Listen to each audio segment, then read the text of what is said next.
Well, now that the writer's strike is over, it didn't take long for James Gunn to start talking more DCU, and boy did he reveal some major details today. Seriously, hold on to your hat, because big things are happening and he's given us a first peek.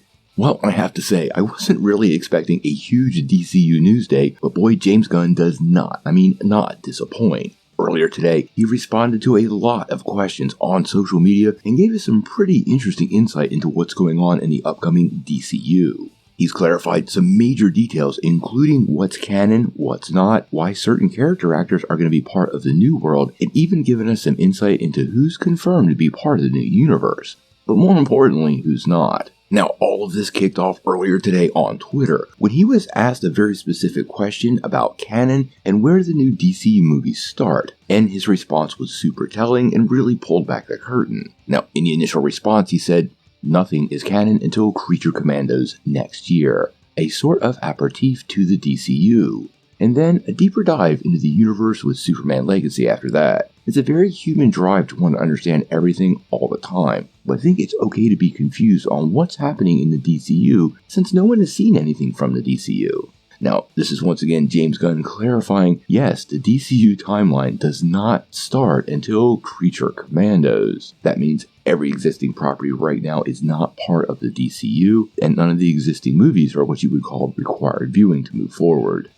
Now, this is where it starts to get interesting and where he starts to build into some specifics. As many of you know, we were kind of waiting around to see how The Flash did, and to be quite honest, Blue Beetle. Now that both of those movies have made it to the theater, and like the rest of the DC productions this year along with Shazam and even last year's Black Adam, they totally underperformed. Now many of us were wondering about all of these characters showing up in the new DCU, and this is where Gunn's new statement really clarified a lot and gave us some insight. He said, yes, some actors will be playing characters they played in other stories, and some plot points will be consistent with plot points from the dozens of films, shows, and animated projects that have come from DC in the past, but nothing is canon until Creature Commandos and Legacy. Now at this point, Gunn really started to get a lot of questions from people on who will and who won't be part of this new universe. And this is the first time he's really kind of laid it out with a list of characters we were expecting, but several names not showing up. He actually later followed up with this by saying, Xolo Manodora will continue playing Blue Beetle in the DCU, as Viola Davis will Amanda Waller, and John Cena will Peacemaker. Now, this was the interesting statement from him, because I can't help but notice there's a lot of names not on that list. First and foremost, Gal Gadot's Wonder Woman and Jason Momoa's Aquaman were not mentioned. Now, obviously Gunn wouldn't reveal Aquaman one way or another just before the film came out. He did this with Blue Beetle, but the fact that he didn't list Wonder Woman here with Gal playing her, I think is very telling, despite some of the other things we are hearing.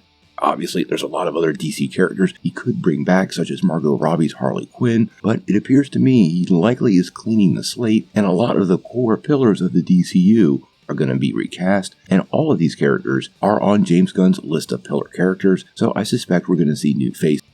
From the very beginning, it's always been clear on this channel, and we've had this position all along, this is exactly what James Gunn is going to do. He is going to cherry pick everything that he can, because, quite honestly, he can. Flashpoint allows for the reset of any and all universes if required. It was an ending point of the old universe and a line in the sand moving into the new one. We know Aquaman and the Lost Kingdom is pretty much standalone, even having references to other characters cut from the movie, so Gunn's path moving forward is pretty clear, and I think this signals the exact direction he's going to be going with fans. I think we're getting a whole new DC universe, with quite honestly, just the people Gunn likes to work with moving forward. Now, I know people have a lot of problems with this, but he is the co-CEO of DC Films, and he was put there for a reason. I mean, let's be fair, you have to give credit where credit is due. First and foremost, James Gunn is a top-notch creator. I certainly don't have the skills that he has. He was put into this position due to past successes and what he was able specifically to do with Guardians of the Galaxy, a no-name group of superheroes that he turned into a $2 billion